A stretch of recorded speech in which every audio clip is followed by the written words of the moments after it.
State and Georgia are our biggest motivation right now. Those two games were not good for us. We want those back, and so I guess it's just preparing because we won the Big Ten championship. We won Ohio State, but we want more than that right now.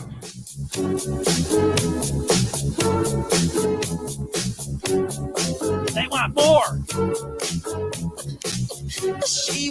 Oh, Billie Jean and Aiden Hutchinson, you can thank for having Michael Jackson trending. Hutchinson performance on Hard Knocks last night. The person you heard there at the start was Michigan left tackle Ryan Hayes, talking about what motivates the Wolverines. It's those losses last year to Georgia and to Michigan State that is serving as a big motivational factor for the Wolverines in camp. Welcome in, Maize and Blue Review. I'm Dennis Fithian. It is Michigan football today. It might as well be called Michigan Football Nuggets today because we have a bunch for you. We are live weekdays at 1 o'clock talking about the latest in Michigan sports. And as it just so happens today, we've got a bunch of things. And I think this is just what it's going to be for the rest of the month until kickoff because, in the summer, there's not as many things. You got to sift through and you're like, hey, that's something we can talk about. That's something. And you got to look around. There's something. Now there is just a bevy of things to talk about, the topics. It's a gigantic cornucopia. You just walk up there, you say, okay, this is one, this is one, this is one. And you can sit here and I could sit here for 5 hours talking about everything, that is going on with Michigan. We're going to condense it down to about an hour. Who knows? I can stay here all day. I could just sit here and talk Michigan all day long. And with that, what really helps is if you out there get involved, you can message the show in and instantaneously I put your thoughts up on the screen and we talk about what's on your mind because I can tell you what's on my mind all day long, which I will do. But it's always nice to hear from the people and see just where they are at. There's the thumbnail for today's show. And you get a picture of Junior Colson, number 25, who started as a true freshman last year for Michigan. And the first thing you might think this is a little bit of what I call clickbait, saying that that Michigan's defense, could it be better than it was last year? And you think, wait a second, Michigan, you just talked about Aiden Hutchinson. He was the second pick overall in the NFL draft. David Ajabo would have been a first rounder. Dax Hill was a first rounder. And you're sitting around talking about, can Michigan's defense be better than 22? Well, if they can get those playmakers, I think that they can be better. Now, and it's not just me that thinks that they can be better on that side of the ball. We do have practice nuggets for you. I think we're going to have those daily for you now, right up until kickoff. And, of course, we'll have a bunch there. Also, the divorce, the separation of the worldwide leader and the Big Ten. No more football or basketball games on ESPN unless you make the college football playoff. Then you'll be on there.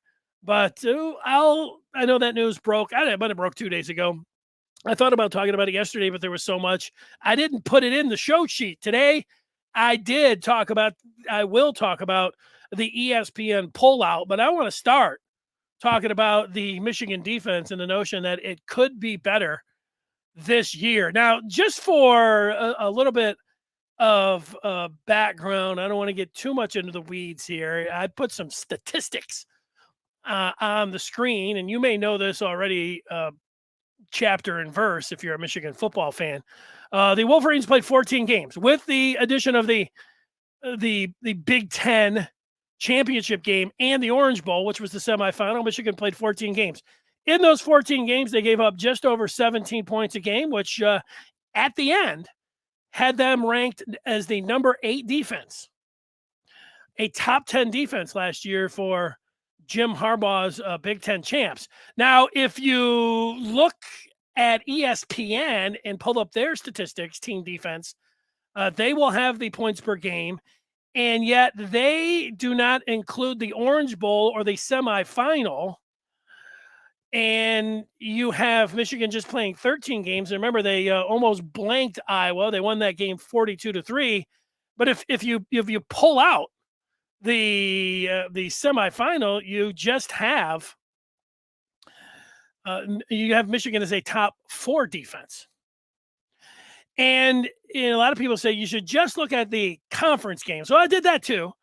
If you just look at the conference games, you will notice that Michigan is behind Whiskey, Penn State, Iowa, Illinois. They were 5th last year in the 9 games that they played in the conference. Not bad, giving up 19 points per game, but they did well in the Big Ten championship game. Of course, they did well in the non-conference last year against Western, who they held to single digits, Washington, and then Northern Illinois, who they held both of those teams to 10 points. And a lot of times you say, hey, non-conference, throw those out the window. And a lot of people will be wanting to do that with Michigan this year and next year because they don't really play anybody in the non-conference. But even if you just go with the conference games, you say, well, you'd have better statistics if you played in the Big Ten West.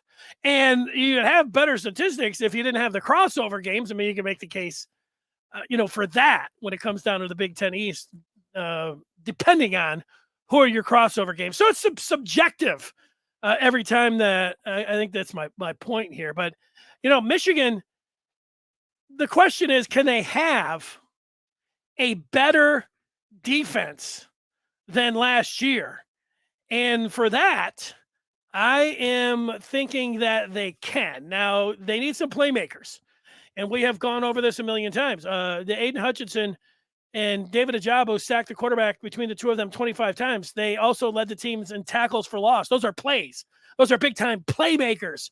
You think about the Michigan State game, the play that got overruled inexplicably when Hutchinson ripped the Michigan State quarterback and Ajabo dove on the ball. I think that's the way it went. It could have been the other way around. And, that was going to be a huge play in the game. And then the refs overturned it without clear and concise video evidence. What are you going to do? But, I'm not revisiting that game so much, just that, and I know, and anybody that talks about Michigan, and especially if you're going to talk about the defense, you start with replacing those two, and then you get to Dax Hill, who was a first-round pick, and then you get to Josh Ross, who you think about making plays. If you remember the first third down against Ohio State in the second half, it was Ross who went up and made the big play on a 3rd and 1 and planted Henderson into the ground like a tulip, and Ohio State had to punt. That's a playmaker. You think about Brad Hawkins at the end of the Nebraska game making that play and securing the Michigan victory. That was a play. So they've got playmakers that they have to replace in those 4, Hutchinson, Ajabo, Ross, and Hill. But they've got some candidates when you think about Morris, Upshaw, Harold Colson, who was pictured at the beginning, Rod Moore, DJ Turner, Will Johnson. As I was typing down these names, I thought, I could probably take, what do I have, 4, 5, 6, 7? I could probably take these 7 players. I could probably put up another 7 that you could put as candidates. Of course, they would be candidates for, but legit candidates that could be playmakers for this Michigan defense. Now, is it all good? Is this a sure thing? I'm talking about the chance. And we have audio. Jim Harbaugh was asked specifically this week about the potential of this year's defense. Well, I think it's potential, and you kind of seen it develop before your own eyes. I really think that our defense can be better. A no-star defense. I've been a part of many of them that were the great defenses. Mm-hmm. A no-star defense. I was going to say, if you're old enough, you can remember the no-name defense, but I'm not old enough. But I know the no-name defense. It was the undefeated 72 Dolphins who had the no-name defense, and then later they had the Killer Bees, didn't they, for the 72? Somebody can remember that 72 Dolphin defense. I think they also had a resurgence, maybe a 2.0, even a 3.0 version, the Dolphins, of a no-name defense. And, that's what Jim Harbaugh talking about, a no-star defense. I mean, there are plenty of stars like Will Johnson, but a no-name defense. You know, I got DJ Turner's name, who I am going to be talking about, and I don't have Mozzie Smith's name included in the playmaker list. He should be up there. And those guys, I believe, were both 3 stars. So maybe that's what Jim Harbaugh is talking about. He's got a bunch of guys over there that he's thinking could be, could be superstars, stars, playmakers, all the things that go into of what we're talking about here. Bundle indicating on the feedback immediately that the defense will be better. Mozzie Smith will be a first-team All-American. Antoine following up, thinking that Ohio State's secondary is pretty thin on the corners. And he heard that one of the Buckeyes is moving up to linebacker. He's fast. But as far as him going up against a lineman, that's a win for Michigan. TP, it's good to see him. He's had a run here of a couple days. The punters saying Michigan has incredible talent on defense. His only hesitation is Minter. The D is really Minter's show. Harbaugh in the past has tended to be laissez-faire on that side of the ball.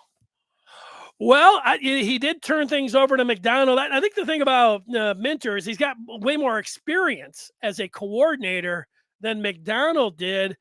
But both of these guys are kind of cut from the same cloth. So it feels like, without trying to be like, hey, this is the Michigan line here, that it's just going to be more of the same. I believe, because they are, and they came from the same system, they work together, that the 3-4 and what McDonald was trying to do last year, that Minter is going to pick up and going to continue that.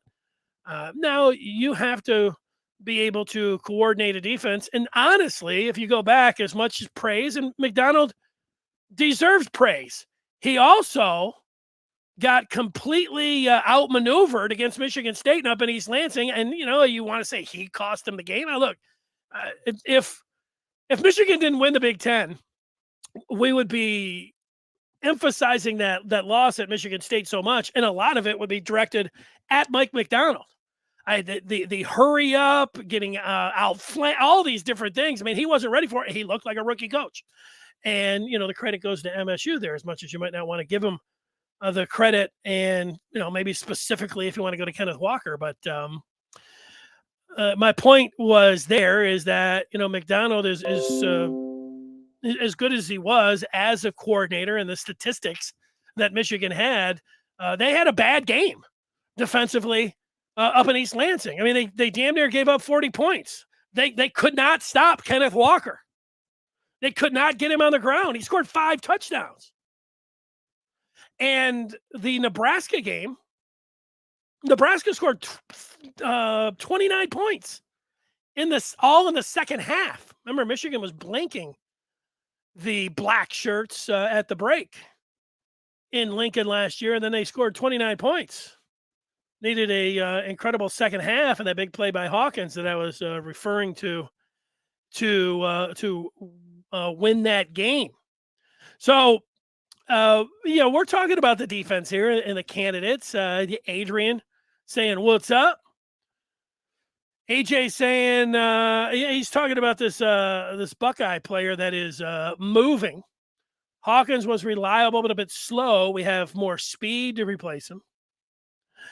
Hey, Hawkins to me was a hell of a football player, and he did make that play. You're looking for playmakers, but maybe they will have a little bit more speed with Rod Moore and RJ Moten, and who knows, Keon Sabb. There appears, and we talked about this in yesterday's show, and those are all available, podcast, YouTube, anywhere else. We talked about those freshman DBs, and Keon Sabb, he could be somebody, with Rod Moore and Makari Page and RJ Moten. There could be a freshman influence there at safety. Hell, it could be Will Johnson that moves over there. Oh, yeah, and didn't Harbaugh mention Zeke Berry? He mentioned him as a comp to Rod Moore. Rod Moore being a safety, and Zeke Berry coming in corner safety. You think that he's going to play safety too. So there you go. LTM making a point about Michigan's defense being better. He says he thinks they'll have more interceptions this year to cover the 25 sacks from last year. Yeah, Scott making that point about Kenneth Walker. I know. Yeah, I know. Let's see what Antoine has to say about the state game last year. McDonald was too worried about getting into the perfect defense. He could have just had them in a base zone defense or a man blitz. It wasn't like State was dangerous passing. Well, Antoine, you say that, and yet you go back and watch that game. It's incredible that twice, Michigan State was down 16 points, and then there was probably like a string of 5 calls that, they went to the review on some of these, not the Ajabo Hutchinson one that went against Michigan, but a couple other ones, like the ball, just caught off the top blades of grass on a 4th and 1 by Reed. And okay, that one goes Michigan State's way. Oh, here's another one out of bounds. That one goes Michigan State's way. Their State's down 16, and they have a 4th and 1 mixed in there. They were making some plays. Of course, it helps when you've got KW3 doing what he did for that play action. They were hitting their receivers, and they were a big factor in that game. But, all these things play off of one another. But, Walker, I think we can all agree, was the star. Now, let's get to some nuggets. We got some practice nuggets. And then there's this particular story that came out today that I wanted to let everybody in on. And Bruce Feldman has done this for a couple of years. He works for The Athletic. But he puts out this freak list. He talks to the coaches and the strength trainers, and they come up and say, hey, this guy can do this. This guy's incredible.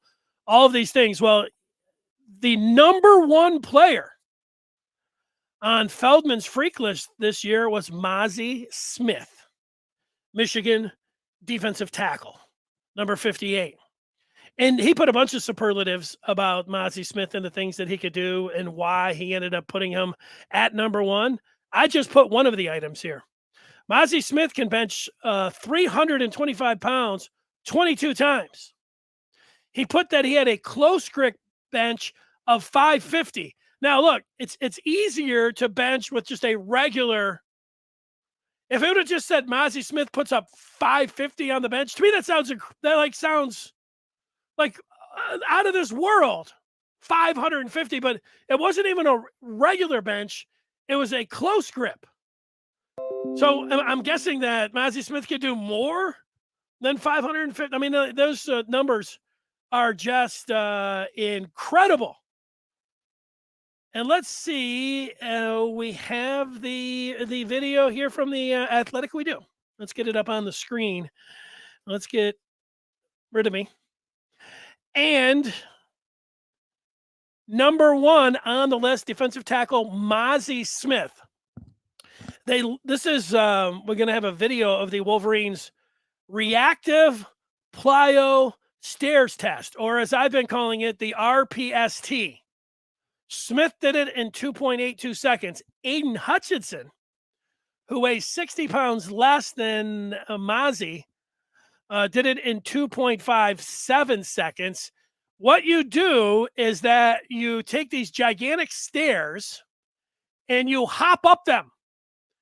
And we have Mazi at the bottom, and he's just taking these gigantic steps. Now, myself, it kind of looks like Mazi Smith is like 6 inches tall, and he's running up like regular steps.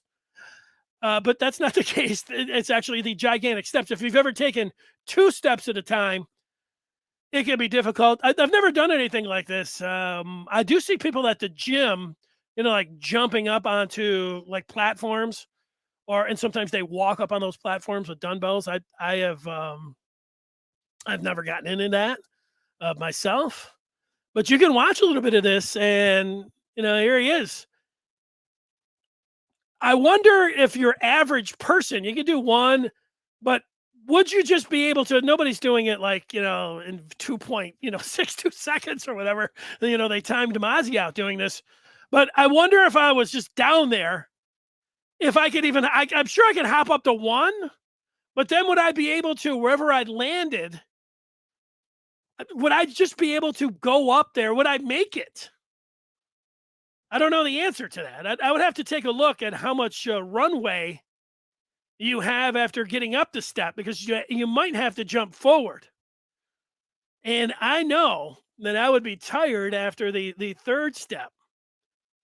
But I don't know how many times. It looks like looks like they had a picture of me running down the steps here with somebody's belly hanging out. Hey, you could get rid of that. That's why he's out there. I'm not a lineman though.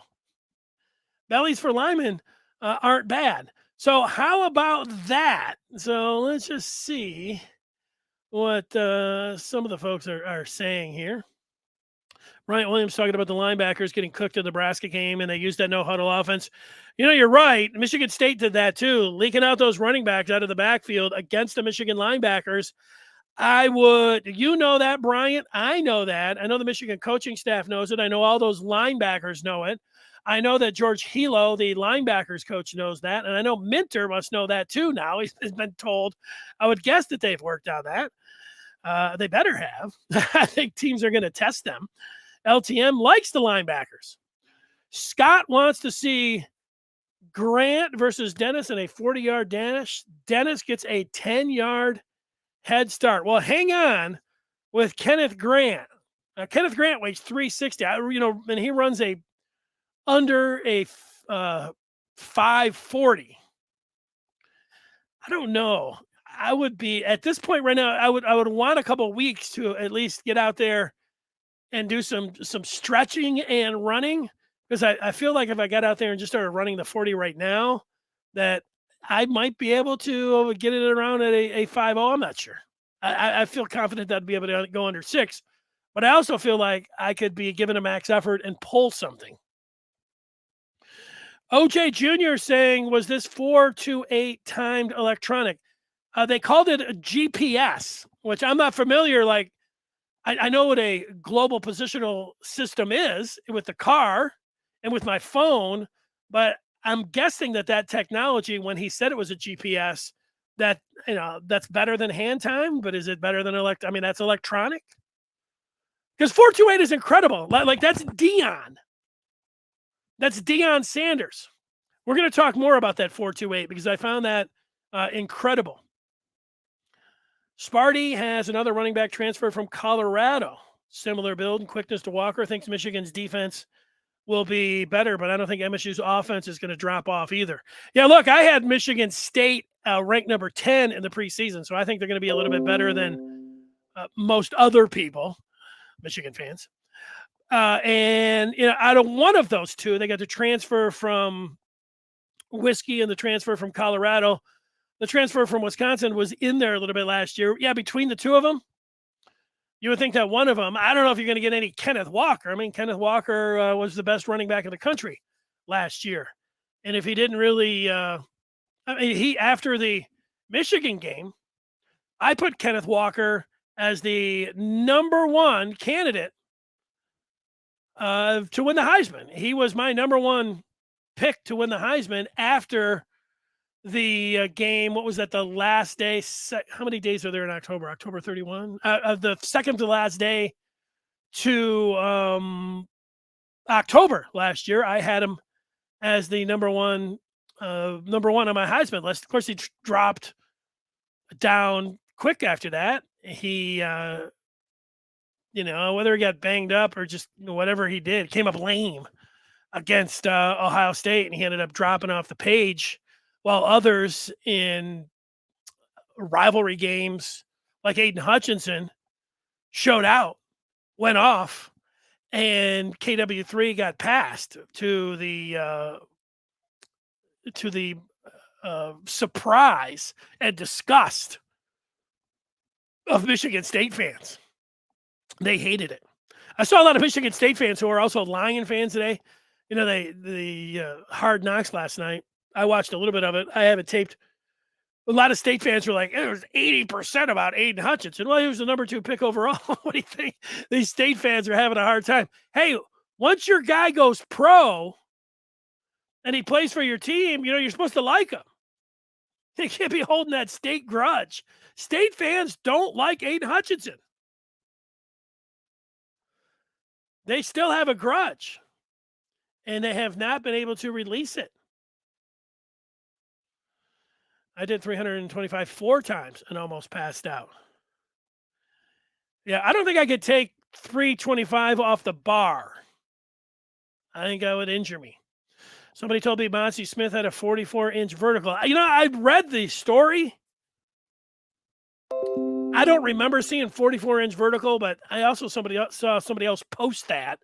So maybe that story did, which seems like you better have, if you're Bruce Feldman and you're making a freak list and you're putting out the number one guy in your freak list, you better have your superlatives and the numbers, sourced in and correct.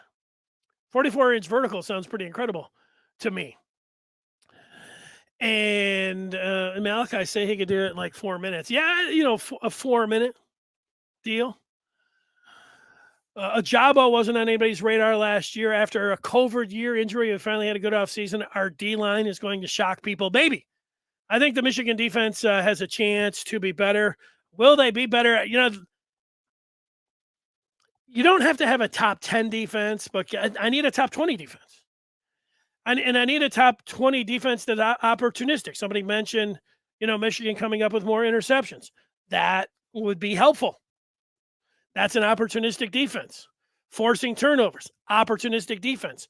Also, a defense that what Brad Hawkins did at the end of the Nebraska game, or how Michigan's defense had that 4 and out. Remember, there was the 6 minutes remaining against Penn State. Certainly, Eric All had the 47-yard touchdown. But then the defense needed a 4 and out. Penn State got the ball back with plenty of time. And Michigan's defense was able to rise to the occasion and make plays. That's what you're going to need to do this year if you want to defend the Big Ten crown. Some of these things I feel like we can all just agree with,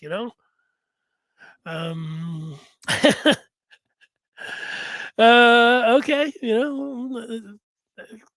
sometimes, look, good tacklers, replacing them with better athletes, talking about Josh Ross and Hawkins, maybe Antoine. To have 3 on the same team is crazy. Yeah, 3 freaks is what you're talking about. Let's go over the other freaks that made the list. There were 4 of them that made the list for Bruce Feldman. And number 7 was Michigan defensive end Julius Welschof.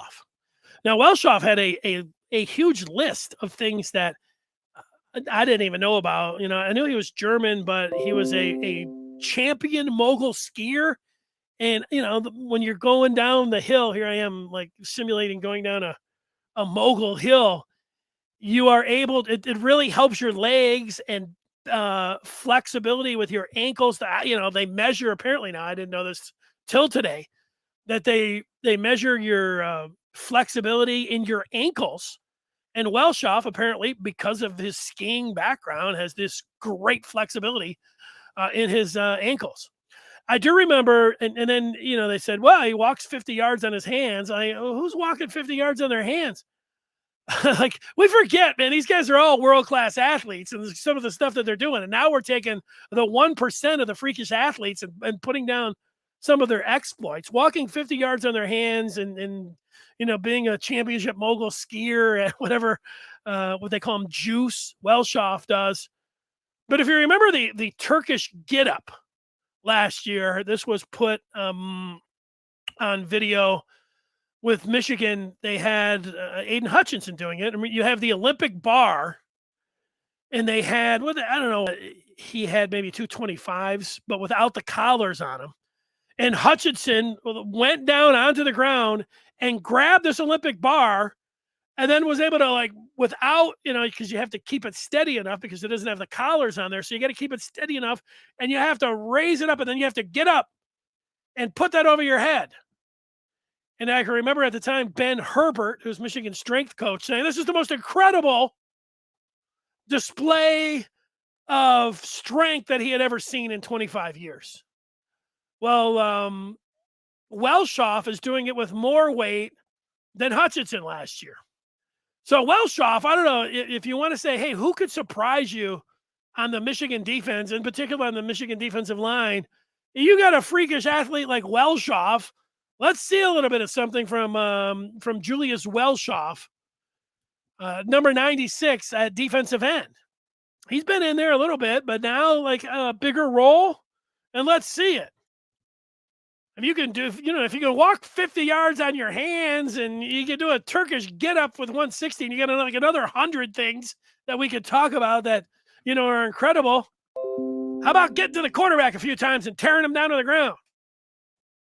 Speaking of Herbert, the strength coach, he was quoted in that Feldman article saying that Mazi was the strongest player that he has seen in 25 years of being a strength trainer. Now, hey, look at all good stuff. Being able to take those tools and, use them on the field. What we're talking about, transferable skills. DJ Turner came on last year at corner for Michigan, played pretty well. And in Harbaugh this week, I heard it and I thought, I think Harbaugh is, I think he misspoke. Because Harbaugh, I don't have the audio in there, but Harbaugh said, well, you got DJ Turner and Roman Wilson, running sub 4 threes, and Wilson staying right up with Turner, and then he just kind of went on, and I had to go back and I listened to it because I'm like, did he say the sub 4.4? I don't even know if sub 4.4 is blazing fast. So when Harbaugh said that Turner and Roman Wilson were running sub 4 threes, I went back and listened, and I chalked it up to, I think Harbaugh made a mistake there. But then I looked at the freak list today, and Feldman says that Turner was clocked with a GPS at 4.28. And Harbaugh this week said that Roman Wilson was running right with him. Running right with him means that he's just as fast to me. That's, come on. So we want to know who the two fastest players on the team? DJ Turner and Roman Wilson. These guys are running sub 4.3 30s. Oh, man. And then for those of you that really know the combine and some of the numbers, they were looking at what DJ Turner does in the 3-cone. I watch a couple minutes of that during the combines. Like, hey, here's a guy doing a 3-cone. According to Michigan, and what they told Feldman is that they think that Turner could break the NFL combine record for a 3-cone. You gotta change directions pretty quick. You gotta be lateral. All these 3-cone. It's you're showing some athleticism there. He's the best ever, apparently, and he's running a sub 4.3. These are things that I did not know. Michigan has a world-class speed corner. And they also have a world-class speedster at wideout in Roman Wilson, who I told everybody I think is going to lead Michigan in touchdown receptions this year.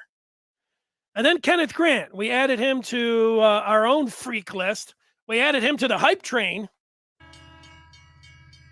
this week. And part of it was because Feldman was sniffing around on Grant, all 360 of them. Talking about Grant running a sub 540 at 360 pounds, 6'4". Now, if you're just joining us, you didn't see the Mazi Smith jumping up the stairs routine that we have video. Here it is. Grant also did this at 360. He might be down closer to 350 now, but he's really improved this particular exercise. I don't have the video of Grant, although I think there is a video of Grant at 350, whatever he is, 355, doing this that Mazi's doing. So you have the list, the freak list. Mazi Smith, Julius Welshoff, DJ Turner, and Kenneth Grant. None of this is bad news for Michigan.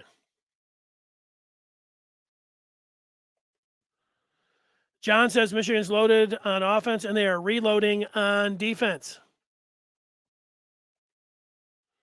Malachi is getting hyped. So am I, Malachi. John is saying hello to everybody. And Antoine, has been telling people before the news even started, getting to the ears of the people about how much talent Michigan has got on the shelves. All right. You did, Antoine. You have been telling people all summer.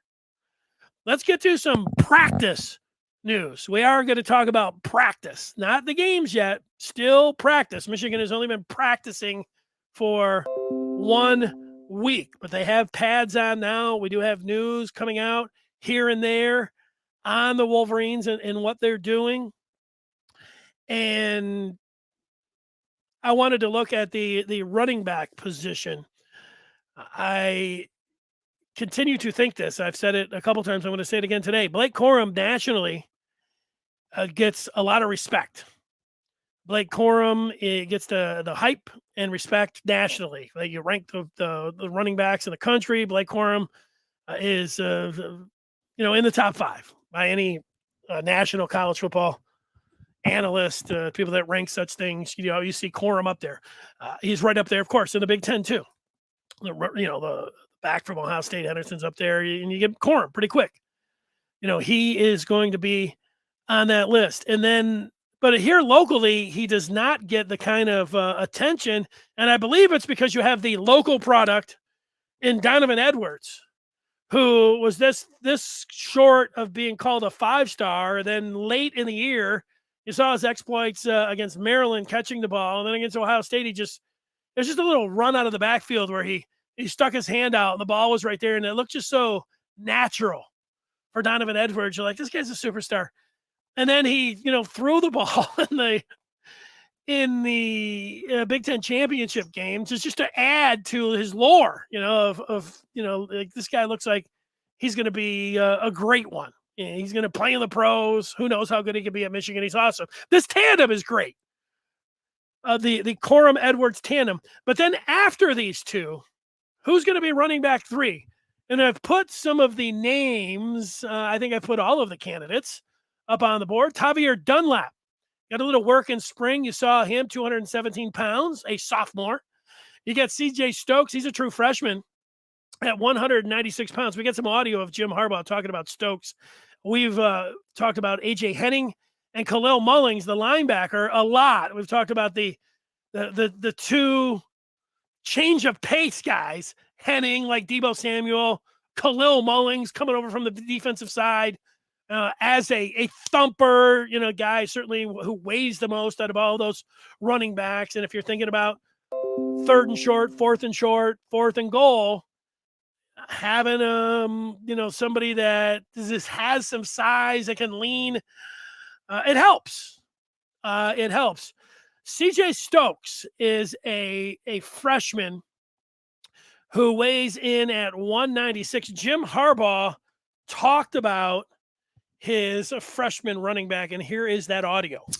The young guy, CJ Stokes, I mean, you talk about a guy that does not appear to be a freshman in any way. I can tell you a couple great stories of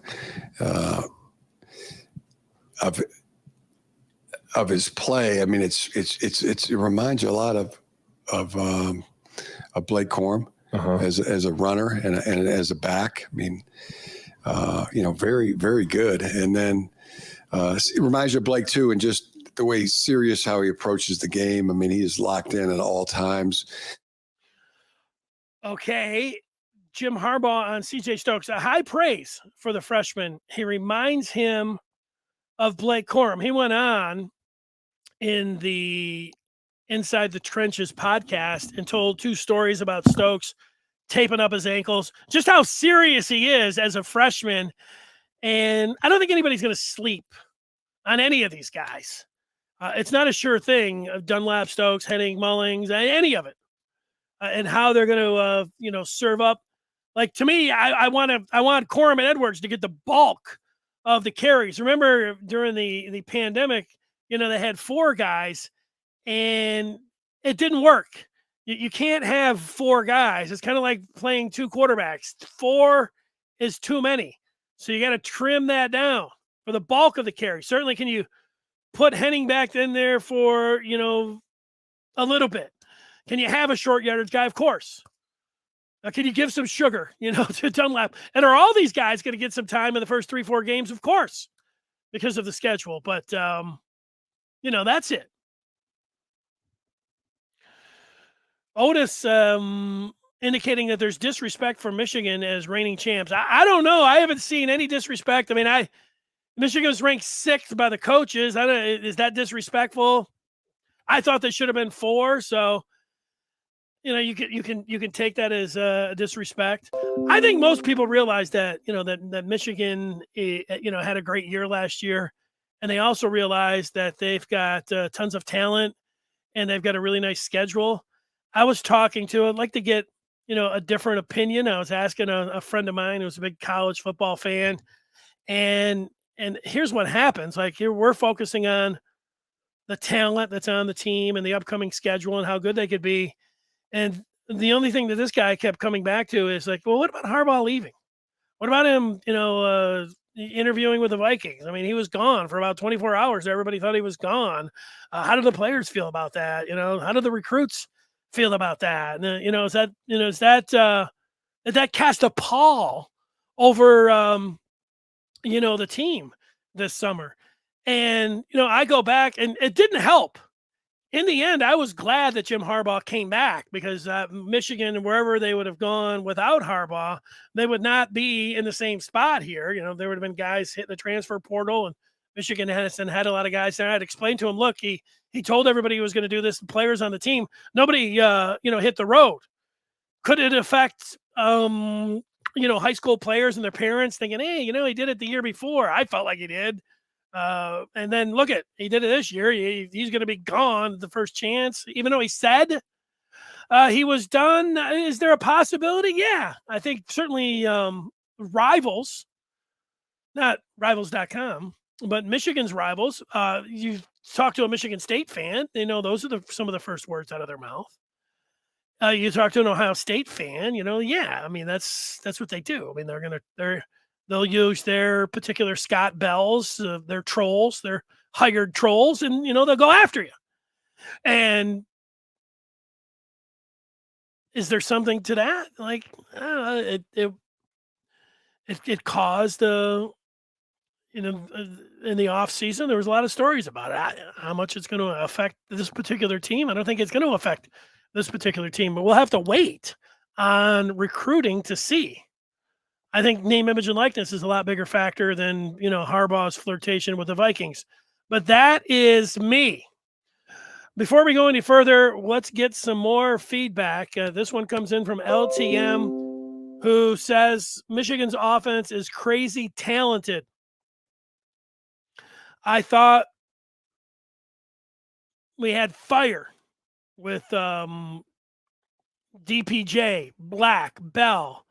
I'm drawing a blank on the 4th, probably the Nico Collins wide receiver, but was fire on paper. Yeah, well, 2019, I mean, that's the thing. I really like Michigan's defensive line, tight ends, wide receivers, running back. I mean, the whole thing, the whole enchilada.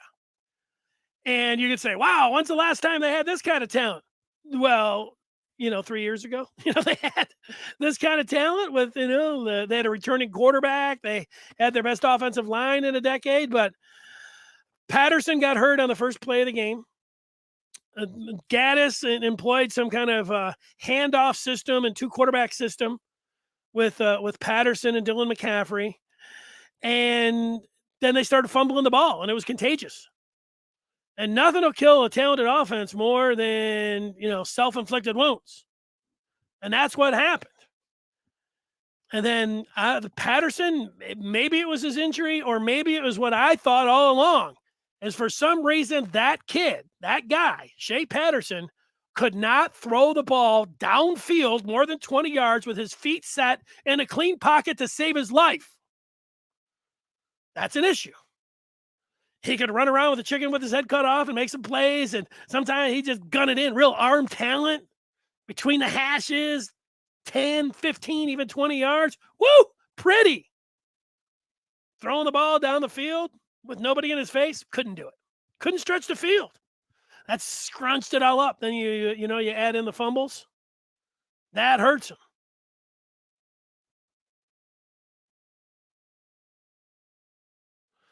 All right, let's see what else we got cooking here. People talking about the disrespect that Michigan has this year. Okay, that gets us to the old television contract situation here, and this happened a couple days ago. You heard that the big divorce. We're all college football fans. I think college football fans, just by nature, you're a traditionalist. And ESPN, come on, they play sports all day.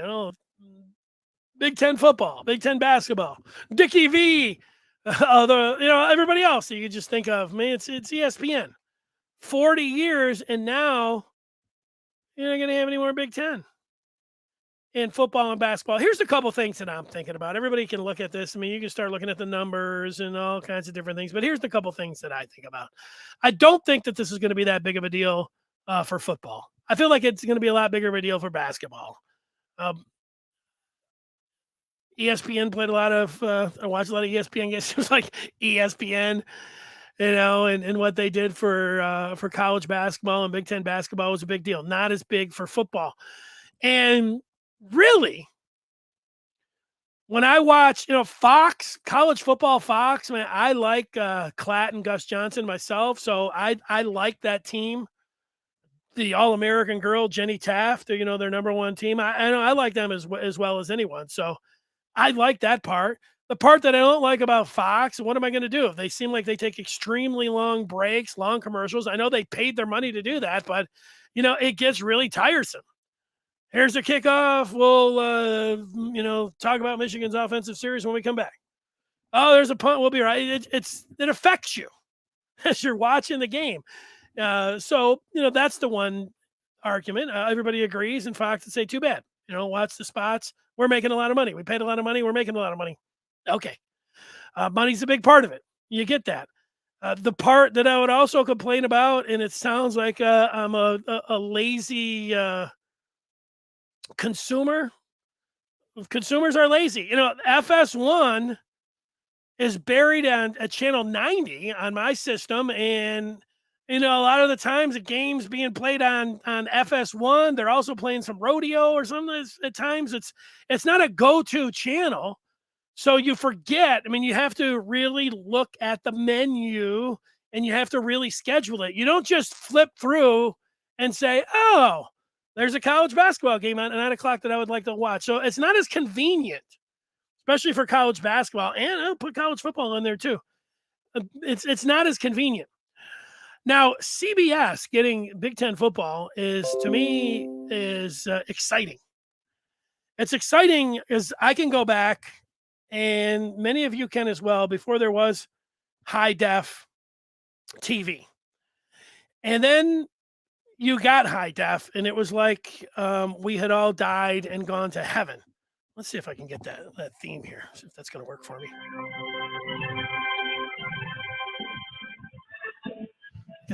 Here I am talking about how great the audio and digital is, and this is not coming through as great audio and digital. You get the idea there. So when they did go to high def, and you could watch CBS, their either afternoon or their night game of the SEC network, and you would watch it on your screen, it was like you had died and gone to heaven. And you're sitting there watching this, and you're like, there's nothing better. This is life. This is the greatest invention of all time. High def SEC football on CBS, 4K, 5K. I don't know what it is. And it looks like I'm there. I love it. Now look, everybody has high def, all these other ones, but for some reason, CBS's comes in a little bit clearer. And I don't know, it reminds me maybe of, fountain Coke from McDonald's. A lot of people have got fountain Coke. Some people, you can have it out of the bottle. They swear by the fountain Coke at McDonald's. Whatever the mixture is, the lines are cold. I don't know what they do to keep it and make it so great where people love it. Diet Coke, regular Coke, whatever. But CBS, their high def for college football, it hits different. And so watching the Big Ten on CBS, I like that. And my worry is, and this is a worry, like it can happen. Maybe if every Michigan game is on football and basketball, I don't care if I have to hunt down the Big Ten Network or FS1 or NBC or CBS. I have all of those. When you get to streaming, though, this is where it gets a little tricky. And I'll just take this summer for an example. The Tigers. I still watch the Detroit Tigers. There have been a couple times. I remember the big weekend series against the Yankees coming up. I'm like, all right, I'm going to watch the Yankees. I'm going to watch the Yankees against the Tigers, measuring stick and everything else. Like, wait a second, the game's not on. You had to go to the YouTube. Well, okay, YouTube, I can put that right through my smart TV. It took me about a minute. Boom. I got it. I watched the game. Another time it was on YouTube. They didn't have any announcers. And it was just up there, the sounds of the game. Hey, they're trying something different. Whatever. I watched it. Another time they had it on YouTube. The announcers sucked, but I watched it anyways. I don't know, different announcers. It's okay. But then they went over to Paramount. Or I'm sorry, I have Peacock. That's what they went to. The NBC streaming service. And I don't know if the first one I was able to get free. Like they said, hey, sign up. You're going to watch the Tiger game. I signed up. I watched it. Hey, not too shabby. But then the last time I went and the Tigers were on, they were playing the Blue Jays. It's a Friday night. They said, hey, the game's on Peacock. I'm like, okay. Now I got to go upstairs. Downstairs, I don't have the capabilities with my, it's not a smart TV, so I go upstairs. And I get Peacock and it says $5.99 if I want to watch the Tiger game. I'm like, I'm not paying $5 to watch a Tigers game. So that's the hesitation there, that if they go to the stream, and I get that, like and we're going to have to deal with it. The thing is, I already pay hundreds of dollars, for cable. And so you say, well, it's another $5. I don't think Michigan is going to be kicked to Peacock. But I don't know. All of Michigan's games normally they're on ABC. Michigan State too. If one's at noon, the other one's 3:30, you get the back-to-back games. It's pretty cool. Is that going to be CBS now? Is that going to be NBC? I'm all right with that. But my problem will be with if they're kicking things to Peacock or some other, Amazon. I have Amazon, but it's also one of those things you have to go through, some button pushing. It's not as easy. I like it nice and easy when I'm watching games and be able to find them. Then football, I'm going to find them. Basketball, I'm going to find them. But, maybe that's just a lament of somebody that's over 50 now.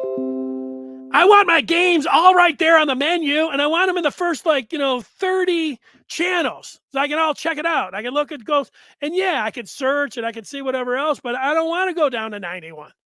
I don't want to flip over to Peacock and then have to fire that one up, because know what I like doing? I like, if it's not Michigan, I like watching Alabama, take on Arkansas, and I like, watching Ohio State maybe play Wisconsin, but I like flipping the games back and forth. And if one of them's on Peacock and the other one is on CBS, I gotta exit out of my app, and then I've got to pick up the other remote, and then I've got to hit that one. I want one button. Now, the technology should be there where all of that is going to be right in my hand. Let's make that happen. Just like with my DVR, when I want to reverse and fast forward, let's make it, because some of the systems you can zip forward really quick. Mine, it takes me a million years if I want to sit and fast forward through a whole game. I want to be able to go times 16, times 32 a lot quicker. And maybe I just need to call my cable provider and tell them I need these new things. Maybe it all happens.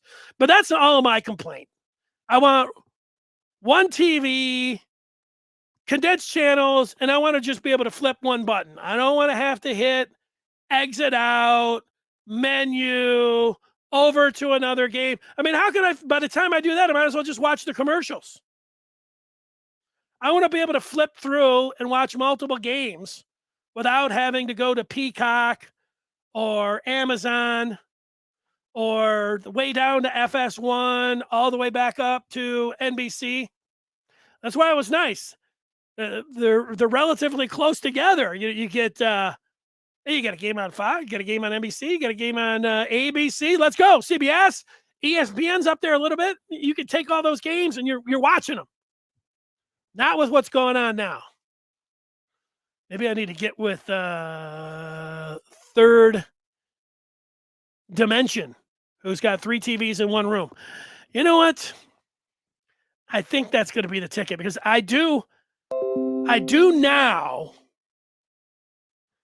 I either take my computer or I take this particular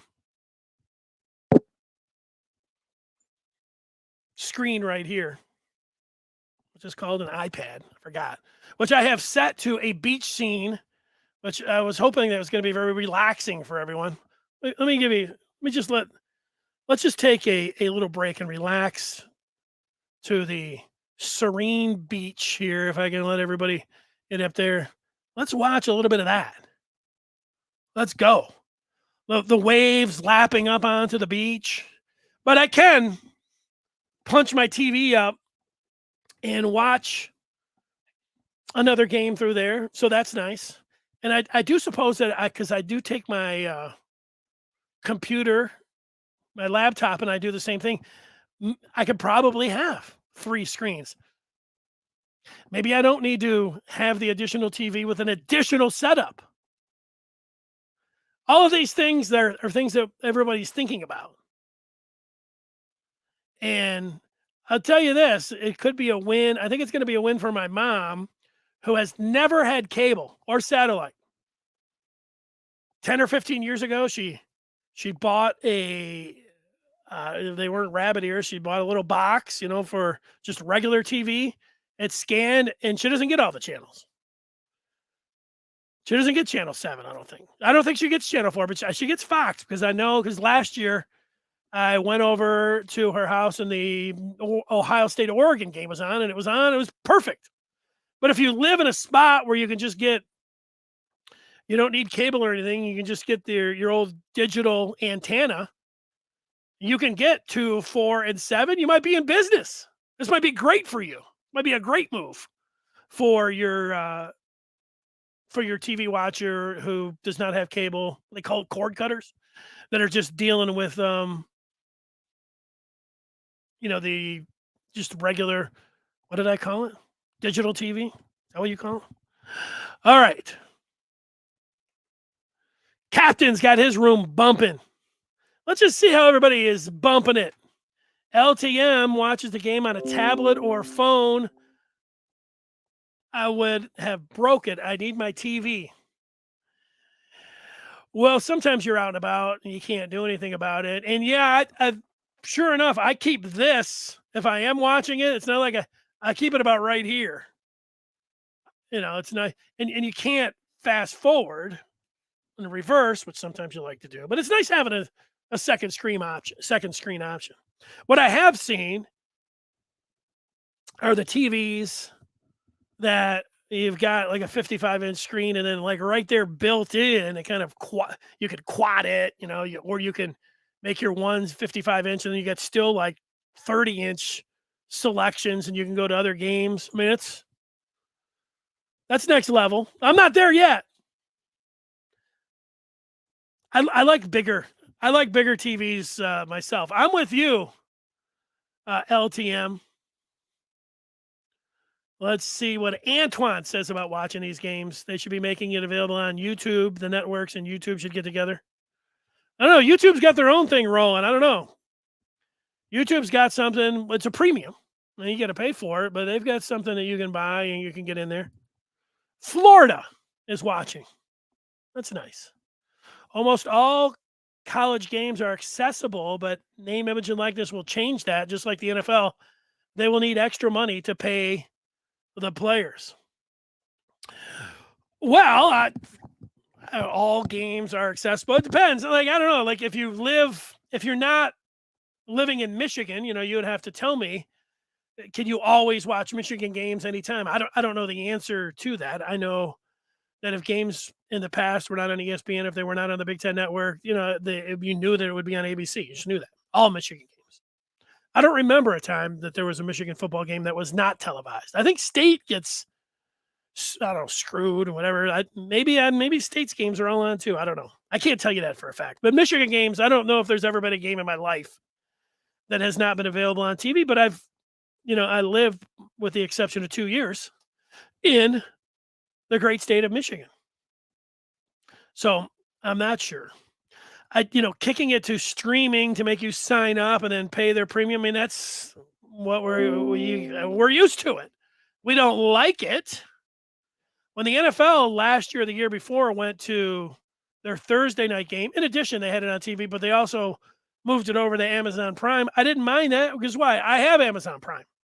And here in the studio, I actually don't have cable hooked up into the Peach Mountain studio, but I do have a TV that gets Amazon Prime.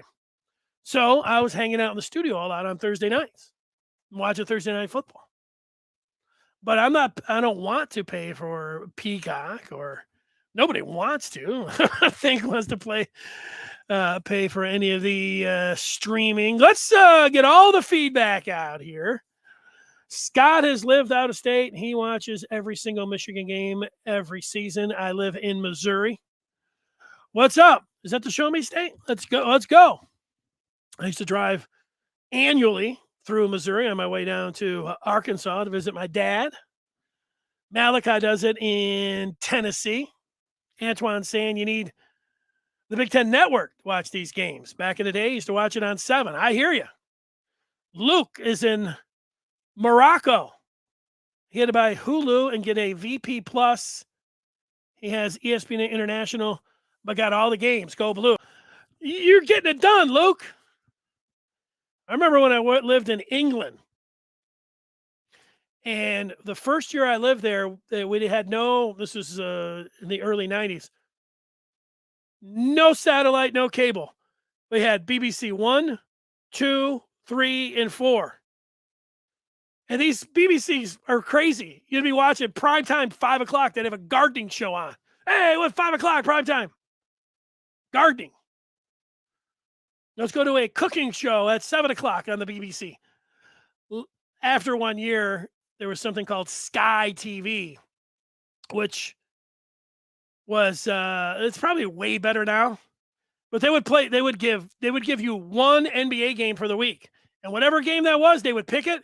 They would play it all week, like 20 times it'd be offered. But if the game sucked, I remember one time it was the Pistons made it. They played the Jazz, and the Jazz beat them by like 40 points. I watched that game like 4 or 5 times. They did play NFL games on the BBC, but they condensed it down to like an hour. They had this old kicker, Skip Luckhurst, I think his name was, and he would come on there. And you knew, like, if the team got the ball, they're like, oh, this side has the ball at the 30. You pretty much knew if they were deep in their own end, they were going to punt. But then if, they had the ball over the 50, you almost could tell what was going to happen. They were going to score. But that was a long time ago. I'm sure you can get all the games now with a satellite dish, and you can do it. LTM, his daughter and wife are shopping. He's in for the Michigan talk. All right. I'm in for the Michigan talk. I'm here. Florida was referring to the NFL ticket. He can handle paying $5 a month for. Yeah, I don't know. Like I pay. I know. I always update it because I always hear my wife's like, "Did you update it to the gold?" And I'm like, "Yeah."